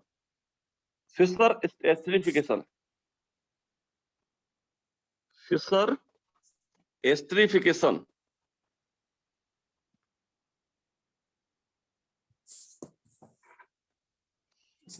Okay अब देखिए, मैं इसका स्टेटमेंट अगर आपको बताऊं तो बहुत ही सिंपल स्टेटमेंट जो था, वर्ड्स में था, केमिकल इक्वेशन के फॉर्म में लिखूं तो आपके पास अगर कार्बोक्सिलिक एसिड है RC डबल बॉन्ड OH, ये कार्बोक्सिलिक एसिड है, और आपके पास कोई एल्कोहल दे दिया, सपोज करें आपके पास एल्कोहल है R-OH, ये एल्कोहल है और कार्बोक्सिलिक एसिड है, और आप H2SO4 की प्रेजेंस में ये बात कर रहे हैं। H2SO4 एज ए कैटालिस्ट आपने यहाँ पे यूज किया है, दोनों के साथ H2SO4 की कुछ ड्रॉप्स आपने मिला दी हैं। सो बेटा यहाँ पे क्या हो जाएगा, एस्टेरिफिकेशन हो जाएगा। और आपको मैं बताऊं मैं कि यहाँ पे वाटर एक तरह से बाहर जाएगा, दोनों मिला के वाटर को बाहर करेंगे, और ये जो कार्बोक्सिलिक एसिड का OH है ये बाहर निकलेगा और एल्कोहल का H बाहर निकलेगा। ध्यान रखिएगा, ये OH और H इस तरह से बाहर निकलेंगे, उल्टा मत कर देना कि H एसिड का ले लेना और एल्कोहल से OH ले लेना, ऐसा नहीं होता। यहाँ पे कार्बोक्सिलिक एसिड का OH जाएगा और एल्कोहल का H जाएगा, और बनेगा क्या प्रोडक्ट देखें, RC डबल बॉन्ड O बचा उधर से, और एल्कोहल से क्या बचा O और R', ये बना, और प्लस वाटर निकल आया। ध्यान रखिएगा, वाटर निकल आया, और ये वाटर कौन वाला, वाटर में जो ऑक्सीजन है, कौन वाला ऑक्सीजन है बेटा, वाटर में एसिड वाला ऑक्सीजन वाटर में बाहर आया है, स्टार लगा दिया मैंने आप।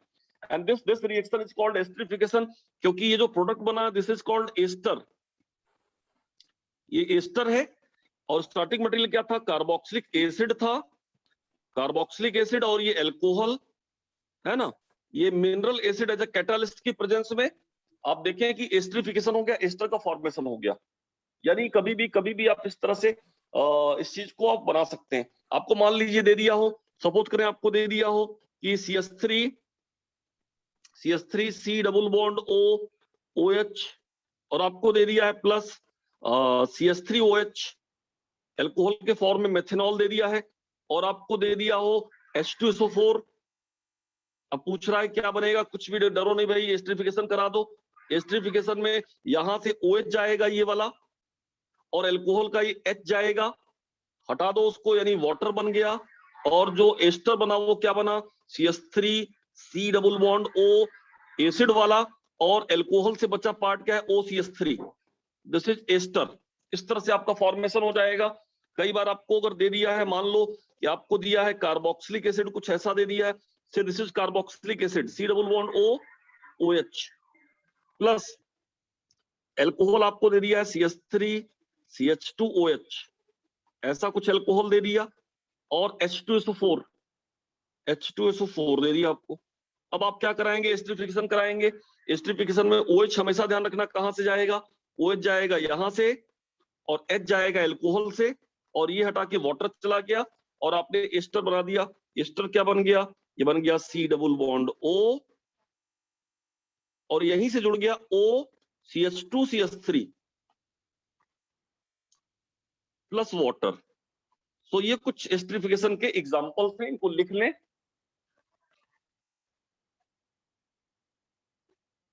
और पूरी की पूरी रिएक्शन अगर देखेंगे तो रिवर्सिबल रिएक्शन है बेटा, रिएक्शन इज रिवर्सिबल।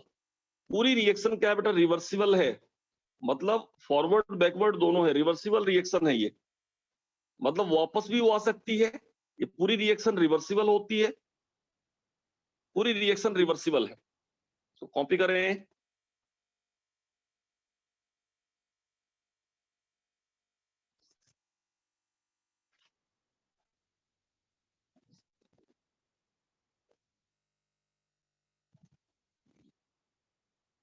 अब इसकी मैकेनिज्म मैं बताता हूं कि कैसे ये हुआ मैकेनिज्म।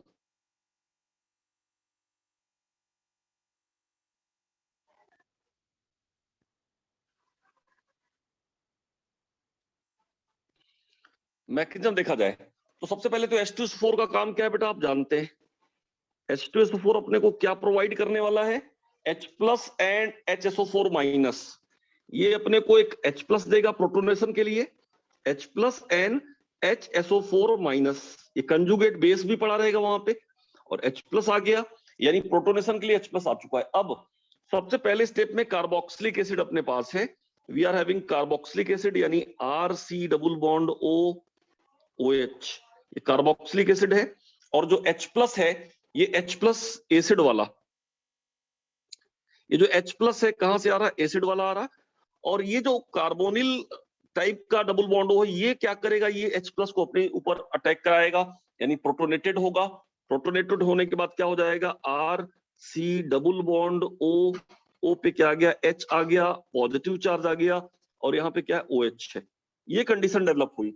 अब इसी कंडीशन में अगला स्टेप जो है, अगला स्टेप स्लो स्टेप होगा।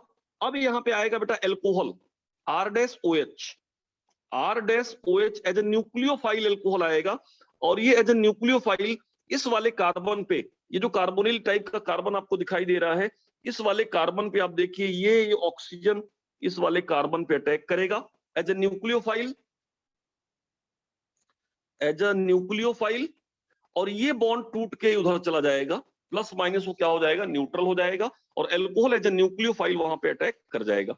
तो देखिए क्या बना, इधर मैं लिखता हूं, इसी तरफ मैं लिखता हूं, ये बन जाएगा आपका R, ये बन गया आपका R, ये ऊपर हो गया OH, और ये भी आपका OH ऑलरेडी था, और यहाँ पे इसके साथ क्या आ गया, OH, और इसी पे R- लगा हुआ है, और इसके ऊपर पॉजिटिव चार्ज आ जाएगा इस ऑक्सीजन के ऊपर, कुछ ऐसा यहाँ पे बन गया होगा। अब यहीं पे फिर से अगले स्टेप में होगा intramolecular proton transfer, intramolecular proton transfer, proton transfer, एक ही मॉलिक्यूल में प्रोटॉन एक जगह से दूसरी जगह ट्रांसफर होगा। कौन सा प्रोटॉन कहां ट्रांसफर होगा, ये देखिए आप, ये जो ऑक्सीजन है, ये ऑक्सीजन क्या करेगा, इस वाले प्रोटॉन को अपनी तरफ खींच लेगा, अपनी तरफ खींच लेगा तो उसके ऊपर प्लस चार्ज आएगा और ये न्यूट्रल हो जाएगा। यानी यानी आप देखें कि क्या बन गया, ये वाला ऑक्सीजन न्यूट्रल होगा, यानी बन चुका होगा R, ये आपका C पे OH एज इट इज है, और इस पे जो OH था वो OH2 प्लस हो गया, प्रोटॉन ट्रांसफर होके चला गया वहां, और ये क्या बना आपका, ये C पे R डैश ऑलरेडी है, और इस पे क्या है आपका, ये O है, इनफैक्ट O है, O पे R डैश ये है, इसका एक H चला गया वहां पे। ये कुछ सिचुएशन यहाँ पे इस तरह से बन गई होगी। अब अगले स्टेप में आप देखें क्या होना है, नेक्स्ट स्टेप में क्या होगा, नेक्स्ट स्टेप में आप फिर देखें कि ऑक्सीजन जो है वो क्या करेगा, डबल बॉन्ड बनाएगा। यानी ये जो ऑक्सीजन है, ये यहाँ पे जैसे ही डबल बॉन्ड बनाएगा, ये वाटर रिजेक्ट हो जाएगा, वाटर लीव करके बाहर चला जाएगा, वाटर रिजेक्ट हो जाएगा। देखिए ये ऑक्सीजन किसका जा रहा, ऑक्सीजन किसका जा रहा, एसिड वाला ऑक्सीजन बाहर जा रहा, देखिएगा यही वाला ऑक्सीजन बाहर जा रहा, एसिड वाला, यानी वाटर में जो ऑक्सीजन है एसिड वाला ऑक्सीजन है, तो वाटर बाहर चला गया, और आप देखिए कि क्या बन गया, R C double bond O H plus, और यहाँ पे एक OR डैश है, OR डैश, और प्लस क्या आ गया, वाटर। और अगले स्टेप में जो आपने एसिड से H प्लस लिया था, वो H प्लस तो लौटाना पड़ेगा, यानी HSO4 माइनस यहाँ पड़ा हुआ है, HSO4 माइनस पड़ा हुआ है, वो अपना H प्लस यहाँ से खींच ले अगर, तो क्या बन जाएगा, बन जाएगा R C double bond O R dash, यानी एस्टर, और ऑलरेडी वाटर बन चुका है, वाटर ऑलरेडी बन चुका है। This is the mechanism of esterification. Copy करें,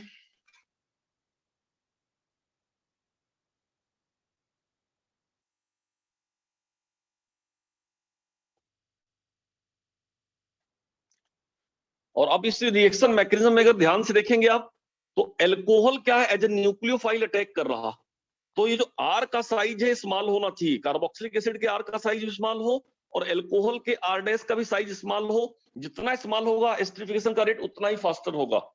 मींस मैं यहाँ पे लिखना चाह रहा हूं कि for faster rate of esterification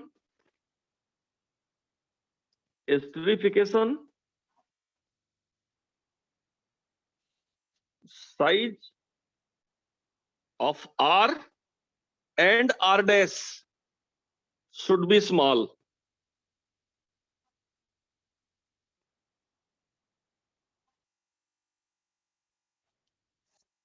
ये ध्यान रखिए, आप इसको नोट कर लें।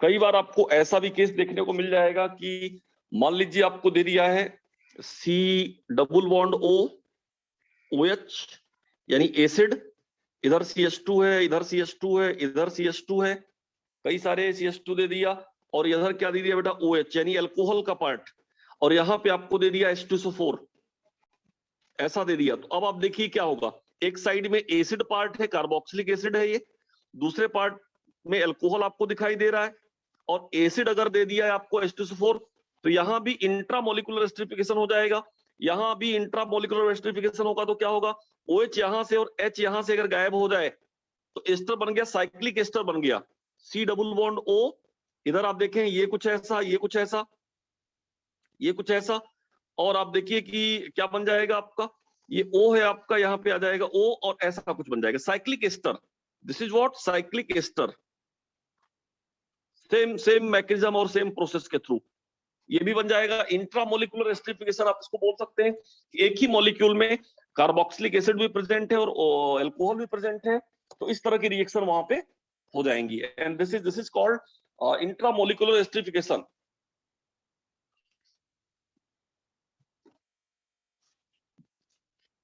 तो इसको नोट कर लें आप।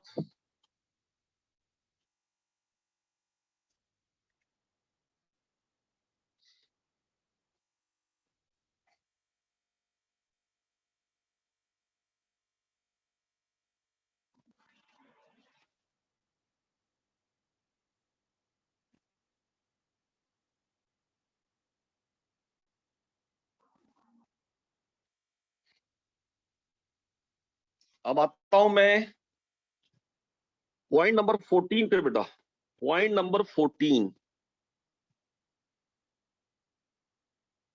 जिसको आप लिख सकते हैं methods of distinguishing between primary secondary and tertiary alcohol. Methods of distinguishing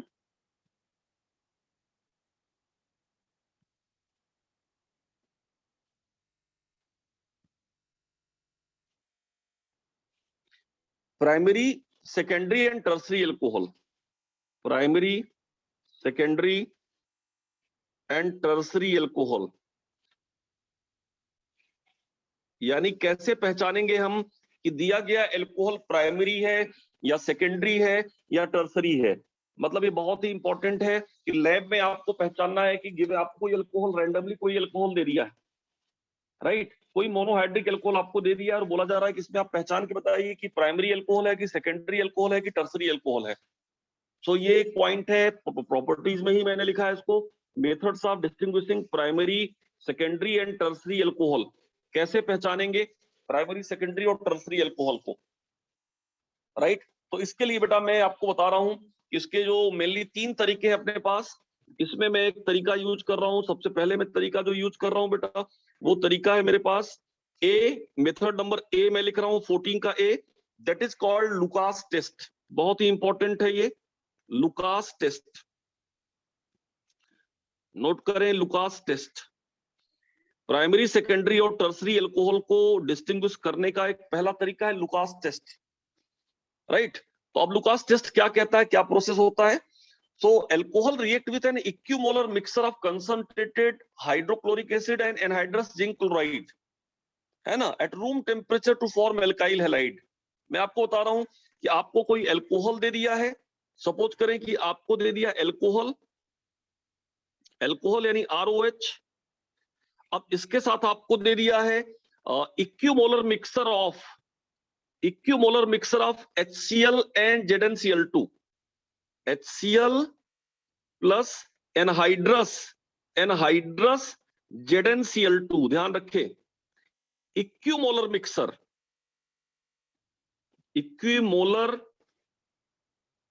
mixer of क्या, ZnCl2 and anhydrous HCl and anhydrous ZnCl2। इसके इक्विमोलर मिक्सर को ही बोलते हैं क्या हम लोग, लुकास रिजेंट। ध्यान रखिएगा, this equimolar mixer is also known as Lucas reagent. ये जो कॉम्बिनेशन है HCl और एनहाइड्रस ZnCl2 का equimolar mixer, this is called Lucas reagent. इसी को हम लोग बोलते हैं लुकास रिजेंट। तो जब हम लोग एल्कोहल में ये मिलाते हैं, लुकास रिजेंट को मिलाते हैं, तो एल्काइल हैलाइड का फॉर्मेशन होता है, RCl बनता है, एल्काइल हैलाइड बनता है, और साथ में क्या है, वाटर बनता है। और एल्काइल हैलाइड इनफैक्ट आप जानते हैं कि जो क्लोराइड है या एल्काइल हैलाइड है, इस तरह से ये बहुत ज्यादा सॉल्युबल नहीं होता है, ये इनसॉल्युबल होता है। अब इनफैक्ट अगर इसको देखें, ये जो रिएक्शन है, ये रिएक्शन का रेट अलग अलग एल्कोहल के केस में अलग अलग आएगा, अलग अलग एल्कोहल के केस में अलग आएगा, क्योंकि अगर ये प्राइमरी है तो कुछ और रेट होगा एल्कोहल, अगर ये प्राइमरी हो सकता है, सेकेंडरी हो सकता है, टर्सरी हो सकता है। एल्कोहल अगर प्राइमरी है तो कुछ और रेट होगा, सेकेंडरी है तो कुछ और रेट होगा, टर्सरी है तो कुछ और रेट होगा। अब आपको बताऊं मैं कि ये अल्कोहल 1 डिग्री है या 2 डिग्री है या 3 डिग्री है, राइट, कुछ भी है, अलग अलग एल्कोहल पे अलग अलग रेट होगा। अच्छा, दूसरी बात मैं आपको बताऊं कि जनरली क्या होता है कि 3 डिग्री एल्कोहल के केस में ये रिएक्टिविटी फास्ट है। Tertiary alcohol, 3 degree alcohol, then 2 degree alcohol, then 1 degree alcohol. This is the rate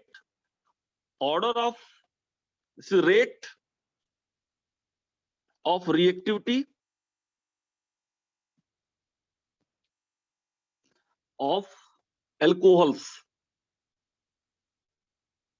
in this reaction.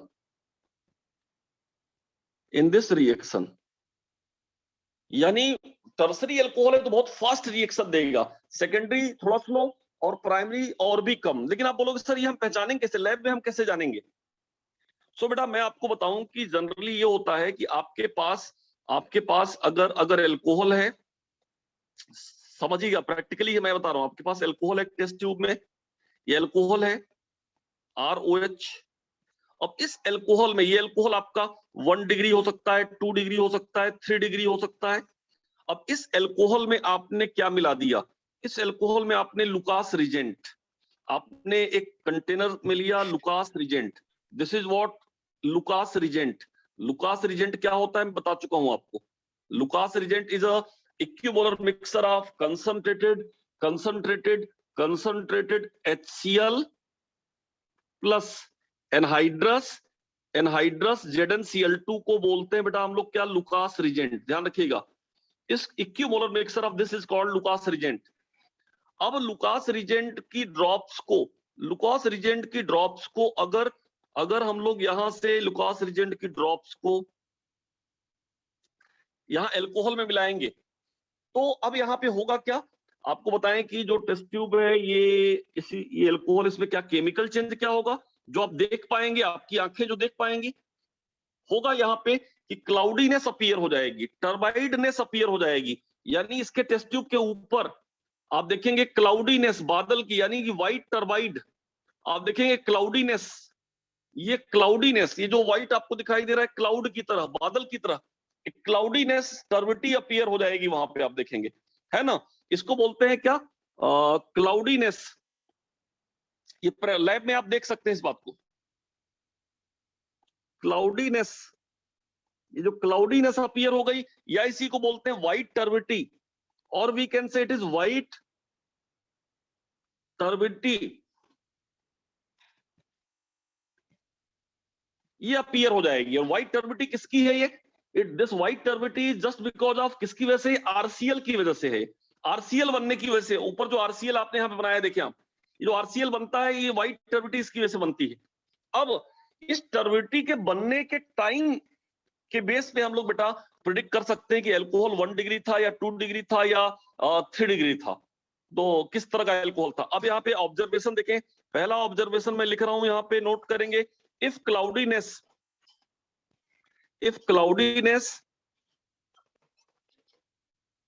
या टर्बिटी, है ना,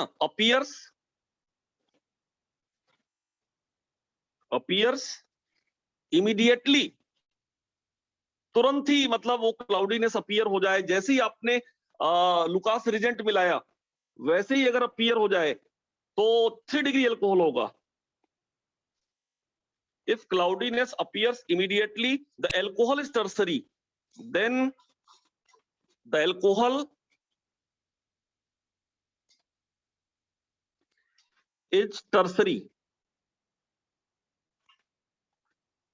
मतलब तो इमीडिएटली का मतलब विद इन सेकेंड। इमीडिएटली का मतलब क्या है? With in second.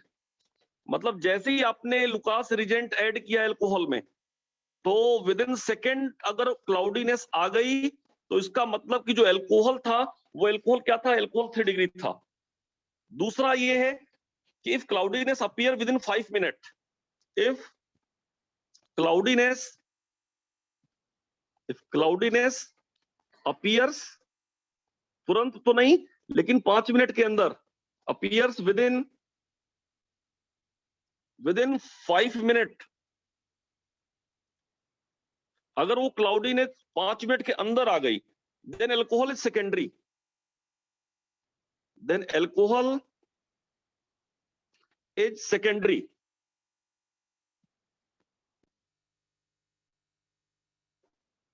राइट। और तीसरा पॉइंट ये है कि if cloudiness is not appeared, या if solution remain clear, if solution remain unchanged या क्लियर,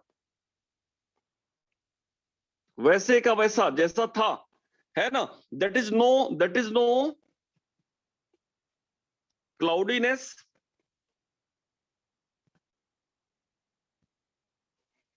is formed,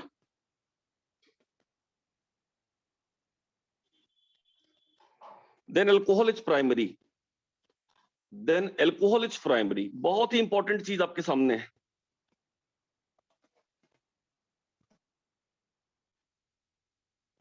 ये ध्यान दीजिए, मतलब जो लुकास टेस्ट है वो 3 डिग्री एल्कोहल के साथ बहुत फास्ट देता है, 2nd डिग्री एल्कोहल के साथ 5 मिनट में टर्बिडिटी होगी। और अगर ये टर्बिडिटी अपीयर ही नहीं हो रही है, जो व्हाइट टर्बिडिटी अपीयर ही नहीं हो रही है, इसका मतलब कि जो आपने एल्कोहल लिया था इसमें 1 to 3 था, आपको पता नहीं है।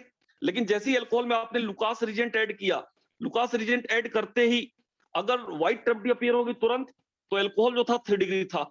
अगर 5 मिनट बाद ऐसा हुआ तो 2 डिग्री एल्कोहल था। और अगर ये हीट करने पे भी नहीं हो रहा है, ये टर्बिडिटी अपीयर ही नहीं हो रही है, तो प्राइमरी एल्कोहल रहा होगा। Getting my point?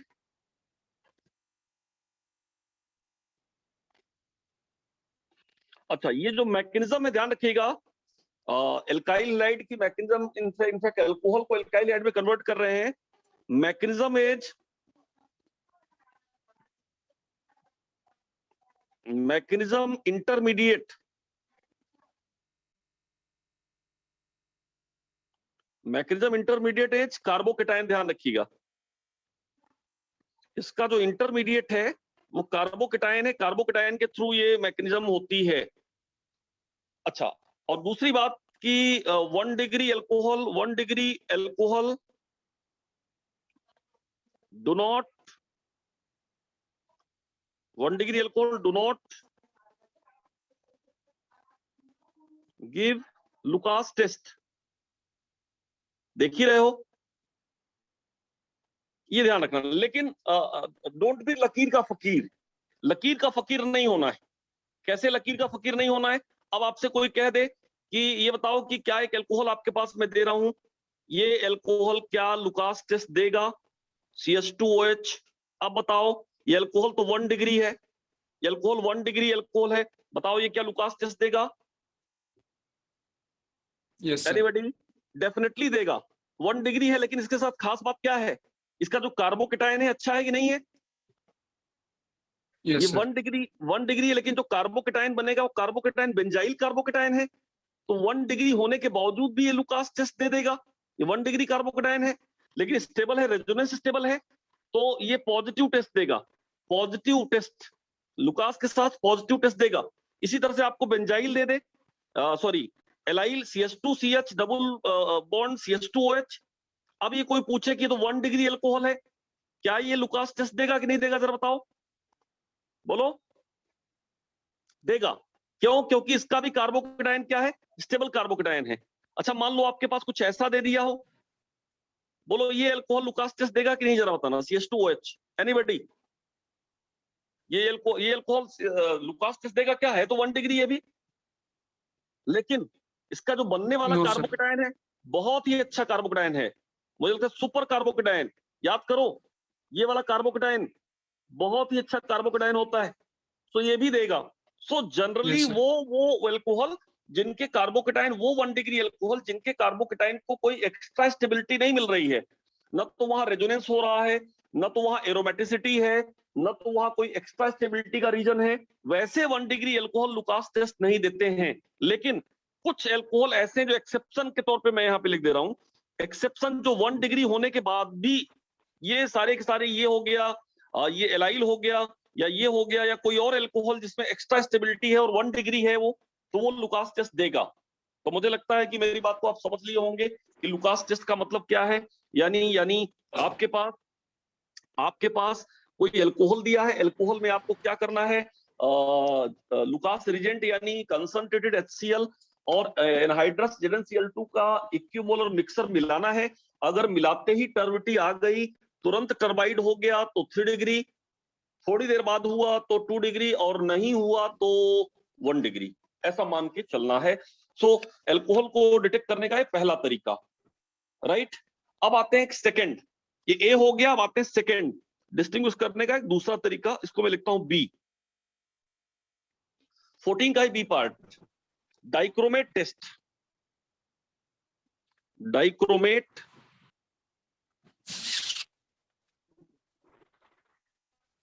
टेस्ट, इसको ऑक्सीडेशन टेस्ट भी बोलते हैं हम लोग, it is also known as oxidation test. Oxidation test,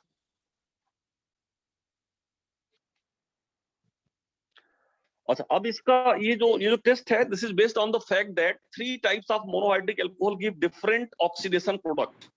मतलब ये इस बात पे बेस्ड है कि 3 अलग अलग तरह के जो अल्कोहल है उनके ऑक्सीडेशन प्रोडक्ट अलग अलग होंगे। The test is based on the fact that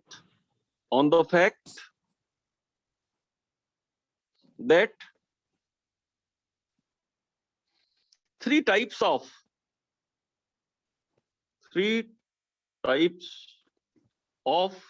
monohydric alcohol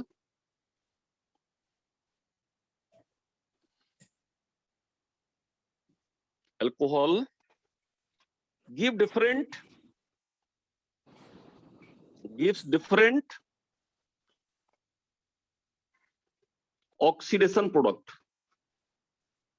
आपको पता है कि प्राइमरी अल्कोहल क्या देता है और सेकेंडरी अल्कोहल तो हमेशा कीटोन देता है, और टर्सरी अल्कोहल के बारे में आप जानते हैं कि ऑक्सीडाइज ही नहीं होता है। सो अलग अलग मोनोहाइड्रिक अल्कोहल अलग अलग प्रोडक्ट देते हैं। अब आप क्या करेंगे, यहाँ पे प्रोसेस क्या होगा? आपके पास कोई अल्कोहल दे दिया है, सपोज करें कि आपको कोई एक अननोन अल्कोहल दे दिया है। सपोज करें आपके पास यहाँ पे एक अननोन अल्कोहल है, अननोन अल्कोहल यहाँ पे ROH दे दिया है, या मैं अल्कोहल लिख दे रहा हूं unknown alcohol. You are given unknown alcohol. आप जानते नहीं कि ये अल्कोहल कितने डिग्री है, ये 1 डिग्री भी हो सकता है, 2 डिग्री भी हो सकता है, 3 डिग्री भी हो सकता है, बट आप जानते नहीं। अननोन अल्कोहल दे दिया गया। अब इसको ट्रीट कर दें सोडियम डाइक्रोमेट इन डाइल्यूट सल्फ्यूरिक एसिड। अब इसको ट्रीट कर दें आप एक दूसरे सोल्यूशन के साथ। एक दूसरा सोल्यूशन है बेटा, किसका सोल्यूशन है? Sodium dichromate, Na2Cr2O7 plus H2SO4 का एक सोल्यूशन है। इसको सोडियम डाइक्रोमेट का एसिडिक सोल्यूशन बोलते हैं। और इसका जो ओरिजिनल कलर होता है बेटा, ये ऑरेंज कलर का होता है। Its colour is orange. ये जो सोल्यूशन है ये किस कलर का होता है? Orange colour. तो इस ऑरेंज कलर के सोल्यूशन को ले आप, और आपके पास एक अननोन अल्कोहल, ये अल्कोहल दिया हुआ है, ये सोडियम डाइक्रोमेट का एसिडिक सोल्यूशन है जिसका कलर क्या होता है? ऑरेंज। अब यहाँ पे 3 बातें हैं कि अगर आप इसको यहाँ पे ऐड करेंगे, ड्रॉप बाय ड्रॉप यहाँ पे ऐड करें ऑरेंज कलर को। अब आप यहाँ पे देखिए 2-3 चीजें मैं यहाँ पे लिख रहा हूँ। पहला पॉइंट मैं इससे रिलेटेड लिख रहा हूँ, ध्यान रखना आपको, रिएक्शन नहीं बल्कि ऑब्जर्वेशन में लिख रहा हूँ इसमें। पहला पॉइंट ये है कि a carboxylic acid with same number of carbon atom, a carboxylic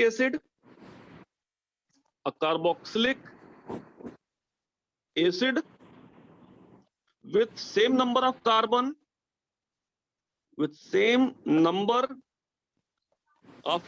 atom as in alcohol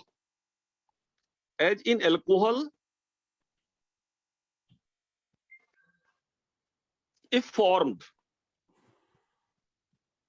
अगर कार्बोक्सिलिक एसिड उतने ही कार्बन का बनता है जितना कि अल्कोहल में कार्बन थे, confirm the primary alcohol, confirm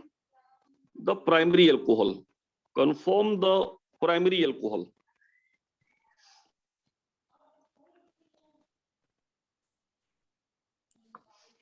अच्छा, अब इसमें क्या होगा? ये तो ठीक बात है, लेकिन आप जानेंगे कैसे? The colour of solution change from orange to green. मतलब यहाँ पे इसका जो आप लैब में क्या जानेंगे, जो ऑरेंज कलर है, ये ऑरेंज कलर किसमें कन्वर्ट, ये जो ऑरेंज कलर इस सोल्यूशन का ऑरेंज कलर है, ये ड्रॉप डालेंगे, ऑरेंज कलर की ड्रॉप किसमें कन्वर्ट हो जाएगी? Green. Orange colour gets converted into green. मतलब अल्कोहल में अगर ऑरेंज कलर की ड्रॉप आप डालते हैं और अगर वो ग्रीन कलर में कन्वर्ट हो गया, तो ध्यान रखिएगा कि जो अल्कोहल आपने लिया था वो प्राइमरी अल्कोहल या 1 डिग्री अल्कोहल था, 1 डिग्री अल्कोहल या प्राइमरी अल्कोहल था। इस बात को ध्यान रखें। अच्छा, दूसरा ऑब्जर्वेशन मैं यहीं पे लिख रहा हूं, ये तो 1 डिग्री के लिए है। दूसरा ऑब्जर्वेशन की कीटोन, अगर कार्बोक्सिलिक एसिड की बजाय कीटोन बनता है, a ketone with same number of carbon atom with same number of carbon atom as in alcohol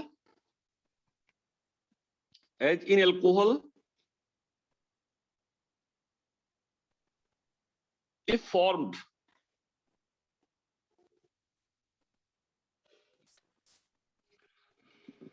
conform the secondary alcohol, conform the secondary alcohol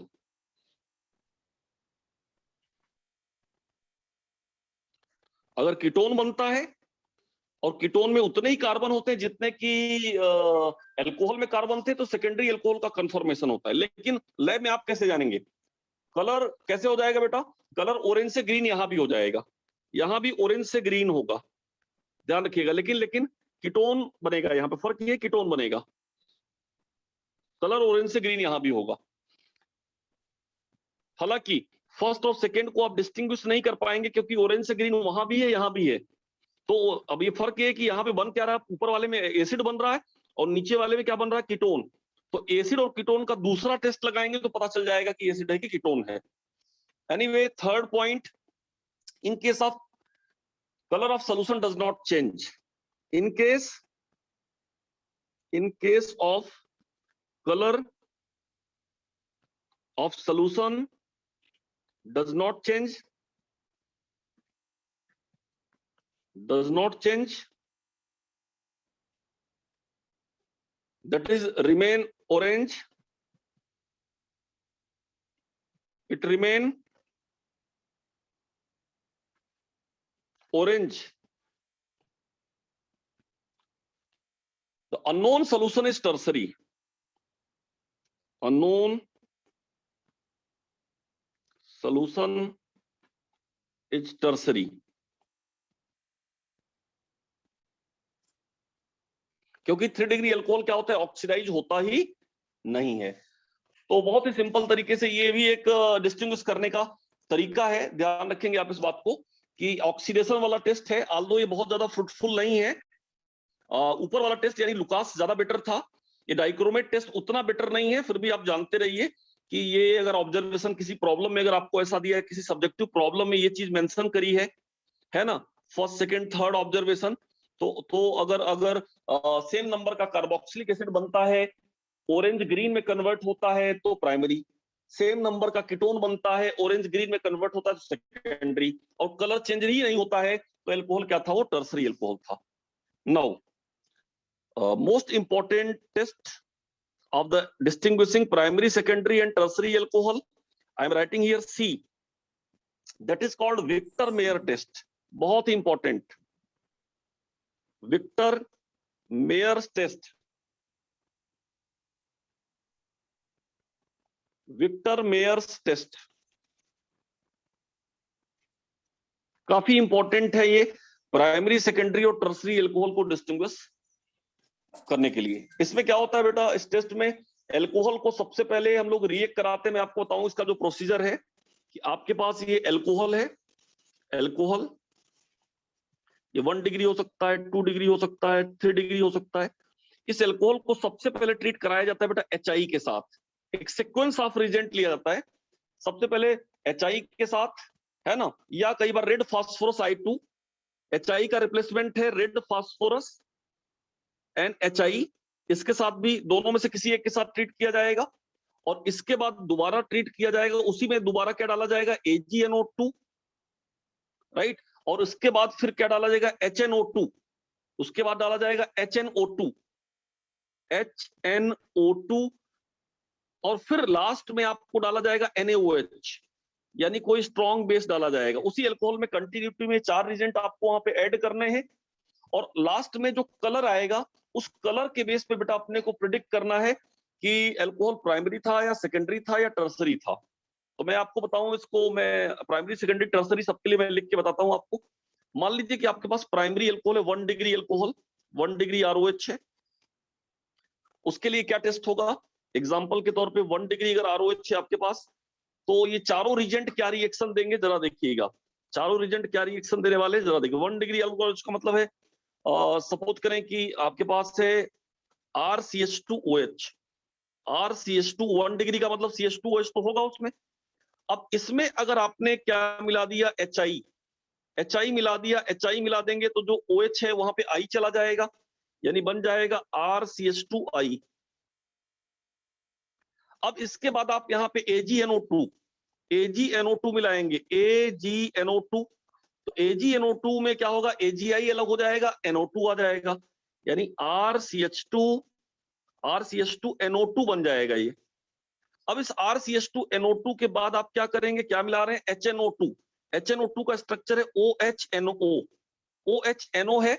अब ये क्या करेगा, ये डिहाइड्रेट कर देगा, इनफैक्ट आप देखें कि डिहाइड्रेशन कराएगा, और डिहाइड्रेशन करा के यहां से H2 और O, तो ये बना देगा आपका R में इसको याद कर सकते हैं आप, RCNO2 इधर लगा रहेगा, और यहां पे डबल बॉन्ड क्या आ जाएगा, डबल बॉन्ड आ जाएगा NOH, डबल बॉन्ड NOH। इसका नाम है बेटा nitrolic acid, this is called nitrolic acid, nitrolic acid. अब इस नाइट्रोलिक एसिड में अगर NaOH या कोई बेस मिला दें हम, NaOH या कोई बेस और मिला दें NH के अलावा, तो ब्लड रेड कलर आ जाएगा। यहां पे ऑब्जर्वेशन आ जाए blood red colour, blood red colour, blood red colour. Observation, इतना कुछ ट्रीट कराने के बाद अगर ऑब्जर्वेशन ब्लड रेड कलर आ जाए, तो जो लिया गया अल्कोहल था प्राइमरी अल्कोहल था। ये कंफर्म क्या करता है, ये कंफर्म करता है primary alcohol, confirm 1 degree alcohol. अगर ये चारों रिजेंट लेने के बाद अगर ब्लड रेड कलर आता है, तो समझ जाइएगा कि ये क्या देता है, प्राइमरी अल्कोहल। ये जो अल्कोहल था आपका क्या था, प्राइमरी अल्कोहल था। ध्यान रखेंगे इस बात को आप। तो ये विक्टर मेयर की सीरीज हो गई किसके लिए, प्राइमरी अल्कोहल के लिए। अगर आपके पास सेकेंड डिग्री अल्कोहल होता तो क्या करते, मान लो आपके पास सेकेंड डिग्री अल्कोहल होता, सेकेंड डिग्री ROH। अब सेकेंड डिग्री ROH में भी देखिए वही चारों रिजेंट क्या क्या करेंगे, जरा देखिए आप। सेकेंड डिग्री ROH में वही चारों रिजेंट क्या करने वाले हैं, जरा देखिए। आपके पास सेकेंड डिग्री अल्कोहल का मतलब क्या है, RCHOH है, सेकेंड डिग्री अल्कोहल होगा तो ऐसा होगा।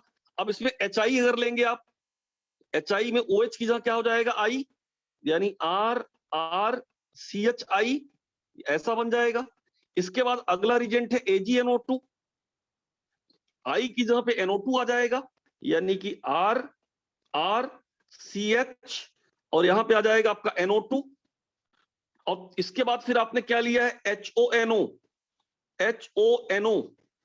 अब यहां पे डिहाइड्रेशन हो जाएगा, तो एक H ये और एक ये OH ये बाहर जाएगा, तो C पे क्या लग जाएगा, NO, यानी RCNO2 तो है ही है वहां पे, और एक कार्बन पे इसी पे क्या लग जाएगा, NO। इसको बोलते हैं नाइट्रॉल, नहीं pseudo nitrol, this is called pseudo nitrol. पीछे क्या था, नाइट्रोलिक एसिड था, ये सूडो नाइट्रॉल, सूडो नाइट्रॉल बोला जाएगा।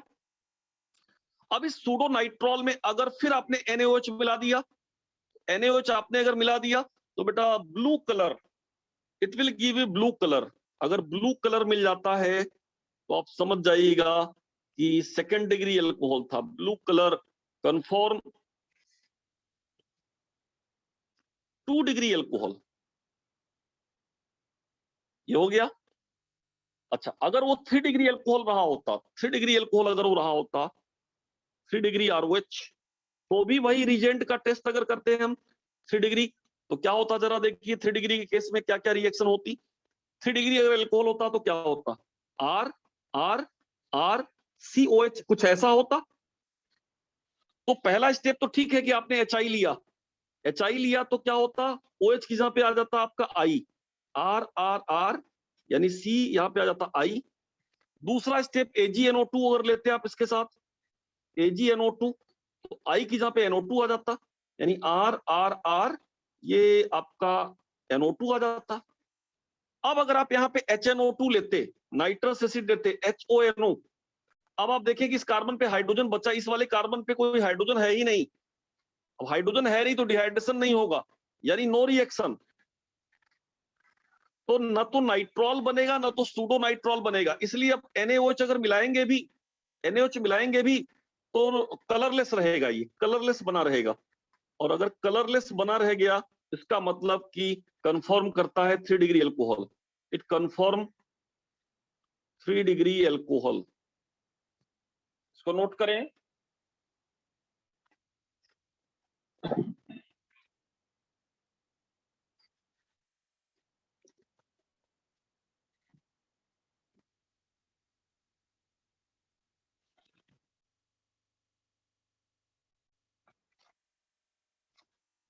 और ओवरऑल अगर मैं बताऊं आपको कि आपके पास क्या करना है, आपके पास एक अल्कोहल है, ये ROH है, ये पता नहीं कि किस डिग्री का अल्कोहल है ये।